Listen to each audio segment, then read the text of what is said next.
Fala pessoal, sejam bem-vindos a mais um vídeo aqui do meu canal. Para quem ainda não me conhece, meu nome é Matheus Ornelas, sou jornalista e comentarista de esportes americanos. Antes de tudo, se você ainda não está inscrito, eu vou pedir para você se inscrever aqui no canal, deixa seu like, seu comentário, compartilha esse conteúdo para que ele chegue até mais pessoas. Estamos aí na luta para bater os 2.000 inscritos aqui do YouTube, então se você não for inscrito, se inscreve. Vamos bater esses 2.000 antes da gente fechar essa temporada. Se você quiser me seguir nas outras redes sociais, links estão todos aqui na descrição. Tem muito conteúdo também que sai no Instagram, que está saindo no TikTok, que sai aí em outras redes sociais para você acompanhar. E se você quiser ajudar financeiramente o meu trabalho, você pode conhecer o meu projeto do Apoia-se, né? Lá no Apoia-se, com R$1, a partir de R$1 por mês, você pode me ajudar a continuar criando esses conteúdos e também recebendo conteúdos antecipados, né? Então, tem alguns conteúdos ali de prévia, de recap, né? Algumas análises rápidas de alguns jogos que vão estar rolando. Então, você consegue ter tudo isso antecipado a partir de R$1 por mês. Bom, recap dessa semana vai ser bem rápido, né? Tivemos só 3 jogos, mas quis trazer, né, obviamente, para a gente falar um pouquinho dos 3 duelos que aconteceram. Tivemos um jogo pelo Brasileirão, né, a definição do último semifinalista, né, o Galo vencendo a equipe do Flamengo. E na Taça 9 de Julho tivemos os 2 jogos que definiram os finalistas da competição. Começando pela Taça 9 de Julho, né, tivemos primeiro no jogo da manhã a vitória da equipe do Guarani Indians por 42-0 contra a equipe do Cannibals. Vitória dominante da equipe do Indians, não me surpreende o placar, não me surpreende a toada que o jogo tomou. A verdade é que a equipe do Indians é uma equipe que, dentro da série Diamante, é uma equipe que briga na grande maioria dos seus jogos, é um elenco que tem vários caras veteranos e que tem ali um quarterback que é o Elias, que traz muita versatilidade correndo com a bola, que está melhorando como estão melhorando no fator de decisões na hora de soltar os passes.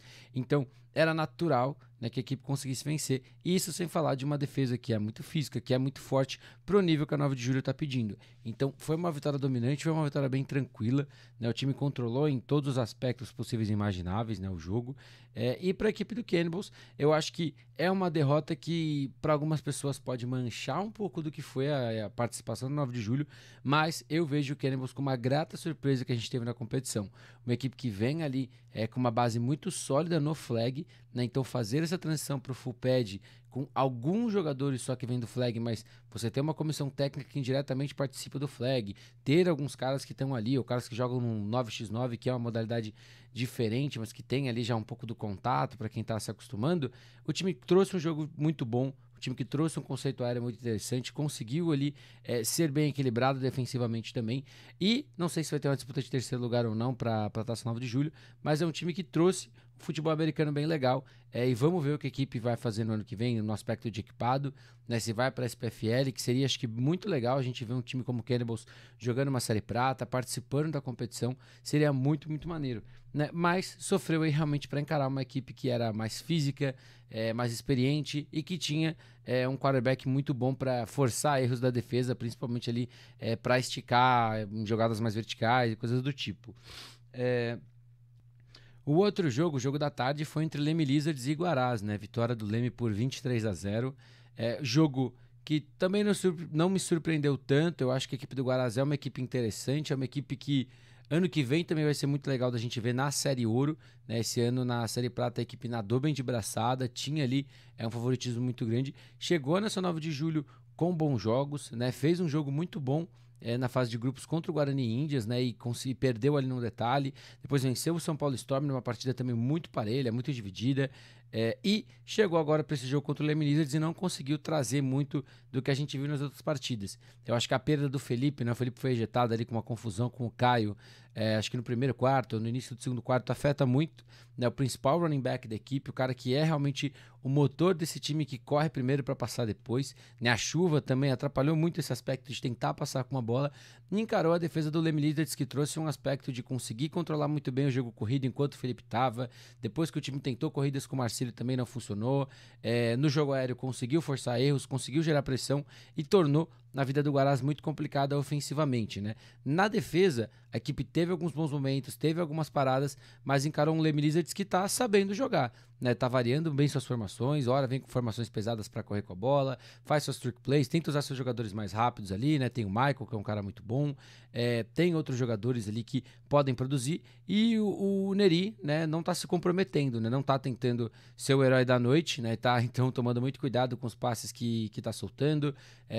A gente vê ali que realmente é um sistema para outros caras brilharem, não quarterback, e requer muita humildade, porque ele é um cara que é treinador e meio que faz tudo ali dentro do time. Então você vê que requer muito dele confiar que os outros caras vão resolver, e esses caras estão resolvendo, né? Leme agora vai para essa final e vai ter um jogo muito legal, né? A final entre Guarani Indians e Leme Lizards vai acontecer, ao que tudo indica, em Campinas, no dia 3 de dezembro.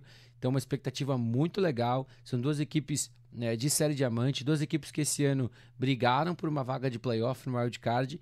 E é realmente muito difícil a gente apontar um favorito.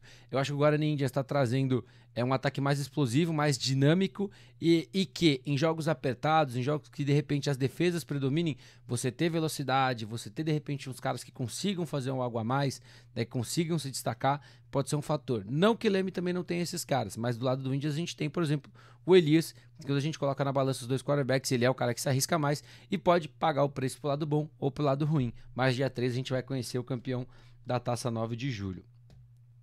Indo para o terceiro e último jogo, Galo Futebol Americano 42, Flamengo 0. Antes de tudo, recebi perguntas, vi notas de Galo, vi notas de Flamengo, vi nota da CBFA sobre a questão de caso de racismo que aconteceu por parte de um torcedor da equipe do Galo. Na hora, né, pra quem não sabe, eu tava na narração do jogo junto com o Felipe lá pelo canal Gold.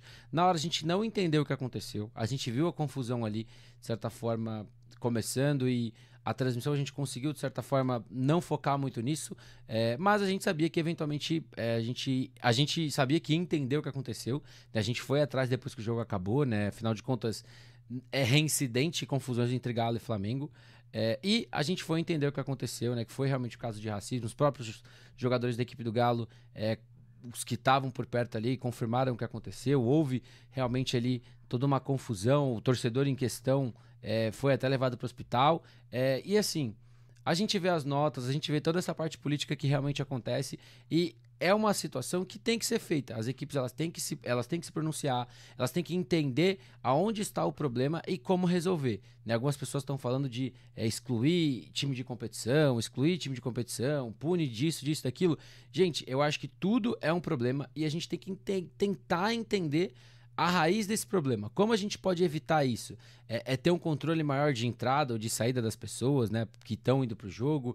É realmente você tentar ter mais segurança ali em alguns momentos para tentar evitar esse contato da torcida com os jogadores, mas é uma situação muito... Não, eu não vou dizer atípica, porque a gente vê isso acontecendo em vários esportes, e no futebol americano também não foi o primeiro caso, mas é muito importante que não fique na calada e não fique só nas notas, né? A gente tem que discutir de verdade, a gente tem que tentar trazer soluções dentro da realidade do futebol americano, né? Eu até falo, se fosse um caso de um jogador em que isso tivesse acontecido, a gente poderia estar falando aí de uma punição de muitos anos para o cara sem jogar, né? Ou de exclusão do campeonato específico, exclusão do time, enfim. Mas eu acho que a gente não pode se escorar só nas notas, a gente tem que correr atrás, tem que acionar o STJD como vai ser acionado, tem que acionar todos os órgãos legais, né, pelo que a gente ficou sabendo que também foi feito, né, pela parte da equipe do Flamengo, e a gente torce para que isso não aconteça mais, mas a gente tem que se preparar para a próxima vez que isso acontecer, porque infelizmente a gente sabe que pode acontecer e provavelmente vai acontecer, se não no futebol americano, em alguma outra modalidade, né? O racismo é uma coisa muito séria e que está presente no Brasil, e não adianta a gente tentar mascarar e falar que não acontece. Acontece, e a gente tem que achar formas de coibir e realmente punir, da forma que for possível punir as pessoas que estão cometendo esses atos. Sobre o jogo, foi um jogo bem tranquilo para a equipe do Galo, né? No primeiro quarto de partida o jogo estava basicamente resolvido, né? O Flamengo sofreu ali com 2 turnovers do Pimenta nas 2 primeiras campanhas, né?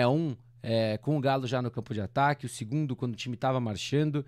Vale a gente falar também, né? A primeira jogada da partida foi um TD de retorno do Chamoni, substituindo o Ryan, que não jogou, né? O Ryan estava com uma pequena lesão e a equipe optou de forma correta preservar ele. Era um jogo que se mostrou que não era necessário ter o Ryan em campo para vencer, né? A equipe vai ter uma sequência agora de muitos jogos, o Ryan vai estar com a seleção também, então era realmente, se era evitável, podia deixar ele de fora, não era um jogo que forçar o Ryan seria necessário. Mas, no geral, um jogo muito tranquilo, né? Caravita com boas janelas, uma interceptação em que ele tentou acionar no 1-1 ali o Marlos e teve uma boa marcação da defesa do Flamengo para interceptar. Mas, no geral, um jogo bem seguro dele, confiando nos seus principais recebedores. O Holden, uma grande partida, 2 recepções ali que ele ficou a 2, 3 jardas da endzone e depois teve um touchdown. Vilaça sendo um cara na red zone, né? Eu falo muito do Mega, mas o Vilaça é outro cara que é indiscutível quando chega nessa parte final do campo. É um cara alto, um cara veloz, um cara que consegue fazer muita coisa e é difícil marcar. Teve mais um touchdown aí na sua conta. Sem falar também do trabalho do Marlos, né? O Marlos vem aí de 2, 3 jogos seguidos sendo um grande cara também, bloqueando, chamando a atenção ali e fazendo o trabalho sujo. E quando é acionado também tá tendo seus bons momentos, né? Teve uma boa recepção no jogo. Da defesa, eu acho que foi um jogo bom, mais uma vez, deixou o Flamengo zerado. Quando o Flamengo chegou no campo de ataque, eles foram 3, 4 vezes, não deixou o Flamengo pontuar, forçou vários erros, não deixou o R40 ter mais do que 2 corridas para mais de 10 jardas o jogo inteiro. Acho que ele teve uma muito longa e uma de 15, no resto limitou ele sempre a poucas jardas.